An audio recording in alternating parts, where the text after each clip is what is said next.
78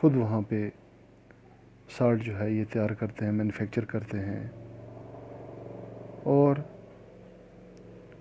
اس کے ساتھ ساتھ ایک نئی موومنٹ کا آغاز ہوتا ہے جسے سول ڈس اوبیڈینس موومنٹ کہتے ہیں، یعنی کہ جتنے بھی برٹش لاز ہیں ان کو یہ ڈس اوبے کرنا ہے۔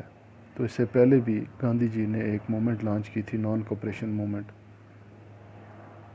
تو سول ڈس اوبیڈینس موومنٹ جو تھی یہ اس سے ٹوٹلی ڈفرینٹ تھی، چونکہ یہاں پر انہوں نے جتنے بھی کالونیل لاز تھے انہوں نے ان کو بریک کر دیا۔ فیکٹریز میں انہوں نے خود سالٹ بنانا شروع کر دیا، اور پیزنٹس جو تھے انہوں نے چوکیداری ٹیکس اور دوسرے ٹیکس جو تھے وہ دینے ریفیوز کر دیے۔ اس کے ساتھ ساتھ جو لوگ ان کے کنٹری سائڈ کے تھے، پیزنٹس اور ٹرائبلز جو تھے، انہوں نے بھی ان کے فارسٹ لاز جو تھے ان کو وائلیٹ کر دیا۔ یعنی کہ جو نان کوپریشن موومنٹ تھی وہاں پہ انہوں نے صرف نان کوپریشن کا مظاہرہ کیا، وہاں پہ بہت ساری چیزوں سے انہوں نے ان کے ساتھ کوپریٹ نہیں کیا، جیسے ان کا فورین کلا تھا اس کے ساتھ بائیکاٹ کیا، لیکور شاپ جو تھے وہاں پہ انہوں نے ان کا بائیکاٹ کیا۔ تو یہاں پہ انہوں نے بہت ساری چیزیں جو تھی ان کو ٹوٹلی انہوں نے ریفیوز کر دیا، جس کا نتیجہ یہ نکلا کہ بہت سارے کانگریس لیڈر جو تھے کالونیل گورنمنٹ نے انہوں نے ان کو اریسٹ کرنا شروع کر دیا، جس میں خاص طور پر خان عبدالغفار خان، جسے فرنٹیئر گاندھی کا نام دیا جاتا ہے، اسے انہوں نے ایک ڈیمانسٹریشن کے دوران پشاور سے اریسٹ کر لیا، تو جس کا نتیجہ یہ نکلا کہ بہت ساری فائرنگ ہوئی، بہت سارے لوگ مر گئے، اور بہت ساری بلڈنگز، بہت سارے اسٹرکچر جو تھے برٹش کے انہوں نے ڈیمالش کر دیے۔ تو گاندھی جی نے یہ دیکھ کر اپنی یہ جو موومنٹ تھی سول ڈس اوبیڈینس موومنٹ، اسے کال آف کر دیا۔ تو اس کے بعد ایک پیکٹ سائن ہوتا ہے 5 مارچ 1931 کو، جسے گاندھی ایرون پیکٹ کہتے ہیں، جس میں یعنی کہ گاندھی جی اور ایرون کے درمیان تو وہاں پہ ایک سیکنڈ راؤنڈ ٹیبل کانفرنس جو ہے اس کا منعقد جو ہے ہونا طے پایا گیا ہے۔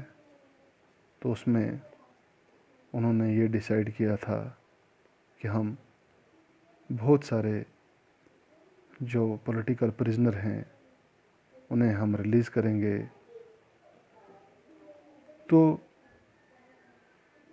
اس سے لوگ جو تھے یہ کافی ڈس اپوائنٹ ہو گئے، کیونکہ اس دوران جو برٹشرز ریپریشن تھی اس میں بہت سارے لوگ جو تھے جیلوں میں بند تھے۔ تو گاندھی جی نے دوبارہ سے سول ڈس اوبیڈینس موومنٹ جو تھی اسے لانچ کر دیا۔ اب لوگ جو تھے یہ بار بار جو ہی وائلنٹ ہوتے تھے تو گاندھی جی اسے کال آف کر دیتے تھے۔ تو اس سے یہ جو مومنٹم تھا سول ڈس اوبیڈینس موومنٹ کا یہ کم پڑ گیا، اور آخر کار 1934 میں 1934 میں سول ڈس اوبیڈینس موومنٹ جو تھی یہ بند ہو گئی، تو اس کے بعد ہم پڑھیں گے کہ کون کون سے لوگ جو تھے انہوں نے ان مومنٹس میں پارٹیسپیشن کیا. تو آج کے لیے اتنا ہی. شکریہ.